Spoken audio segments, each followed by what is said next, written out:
Hey, you Matt? Matt? Matt!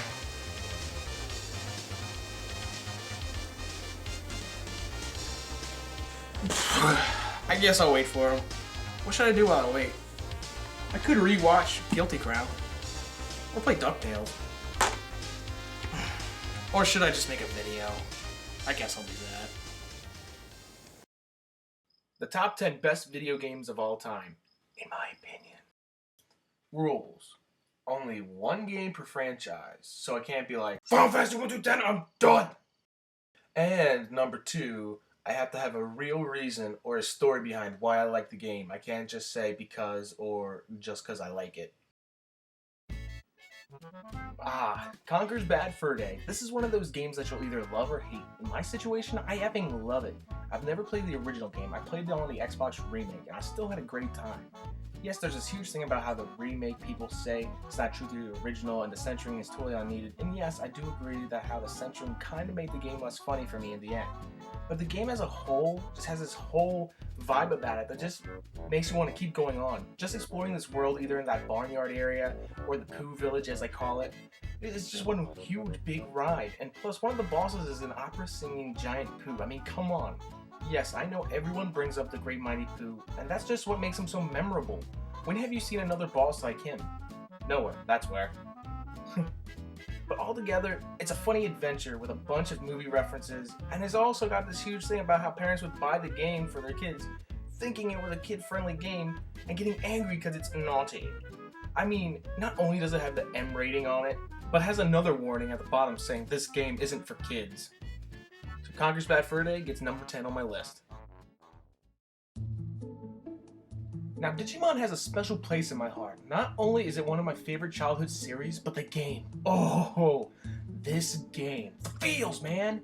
Me and my brother would bust out our PlayStation, put this magical game in, and play it from dusk till dawn. But somehow we kept getting a new mon. I mean, come on! Now, when I was younger, I would always rent this game. I never really bought it. But now, like 10 years later, I still rebought it, and I'm still in love with this game as much as I was as a kid. I remember playing this game and thinking the bosses were ridiculously hard, but playing it now, I'm realizing that I'm just getting better, because as time goes on, it's something that you realize that you're getting better as a gamer.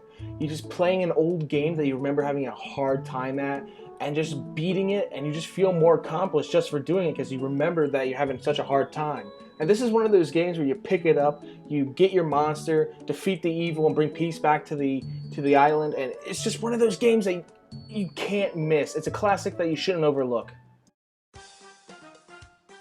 Look, another PS1 classic piece of work. This is another one of those games where I rented it all the time as a kid, and then boom, 10 years later I buy it. Honestly, I have no idea what's going on in this game, and that's probably because I've never played the first one. All I know is playing this game brings back a lot of memories of old, and now that I'm a seasoned gamer, as I like to call myself, I've gone a lot farther in this game than I ever did as a kid. And this game is all around great, fun, it's an adventure platformer that it just feels all around good. To the way that the weapons work, to the missions, to enemies, everything, getting to one spot to another spot, just everything about this game just feels fluid, and for a PS1 game of that time, is really revolutionary in my mind. Now, Okage, or Okage as I was recently told that's how you pronounce it, was actually one of my very first turn-based RPGs. Yes, I did play Pokemon as a kid, but for some weird reason, I never really considered that to be a turn-based RPG. It's just been a Pokemon game for me. But this is one of those dark games that has a great sense of humor in it. When you start off the game, you're just a normal guy, but as events happen, you get this evil king to fuse with your shadow. Now, I remember playing this as a kid and being like, whoa, a dark game, this is different, and it's actually really cool. But I also remember thinking that the evil king's name was Satan, and now that I play it again, I find out that it's actually Stan. Even though I looked it up, and it's still Stan, never been Satan, but in my heart, it'll always be Satan. But as you progress through this game, you get teammates, you fight bosses, and these bosses are fake evil kings that you destroy so Stan can become whole again and leave your shadow. Now if you watched my review for Dark Cloud 2, you already know that I loved it. But here's a little extra about it. The whole beat 'em up battle system is awesome, the way that you can add attributes to your weapons and morph them is genius, and the story is effing heartwarming. There you go, I love it. Next! The World Ends With You. Tweenie as the kids call it. This is the game that made me think that Pokemon wasn't the only good game on the DS. This game took up a great amount of time of my summer before high school, and I had summer reading to do when I found out about this game, but I was like, you know what, I can manage this. I can play the game and read the book equally.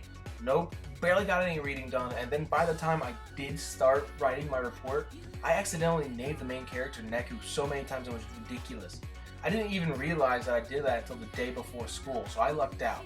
But this game, the fighting in this game is so different, but it works, because you can literally fight as two different characters at the same time.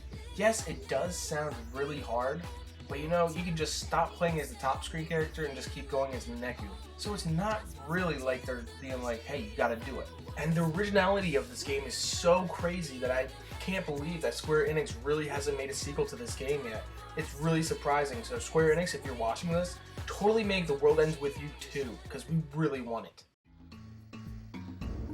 Yes, Jak and Daxter. This is one of the games that defined the PlayStation 2 era. Yeah, a lot of people do complain that the game is really repetitive, but that's really what I love about it. You do get the power cells pretty much exactly the same way in each area, but give them a break. The PS2 was new and they didn't know what they could do. But this platformer really did a number on me, because you fall in love with these characters, the gameplay, and just the comedic way Daxter is, that you just start the game over once you beat it. And once the sequel came out, and it wasn't like the original, I was dumbfounded. Not saying that it was a bad game, I just thought it was a crazy way to go, but in the end, it was still a great game just like this original. What? You only put Kingdom Hearts 2 at number 3? What's wrong with you? Nothing, I think. But Kingdom Hearts 2 is probably one of the best PS2 games ever. There are a ton of Kingdom Hearts games, and all but Recoded were great. So it was hard for me to actually choose, but I felt that I played this one the most and remembered the most from this one. I do think that 358 over 2 days had the best story in my opinion, but Kingdom Hearts 2 just has this aura about it. This game is also technically the third game, Chain of Memories being the second, but honestly I didn't even beat Chain of Memories and I still understood everything. The whole addition of the drive system was awesome and I totally miss it.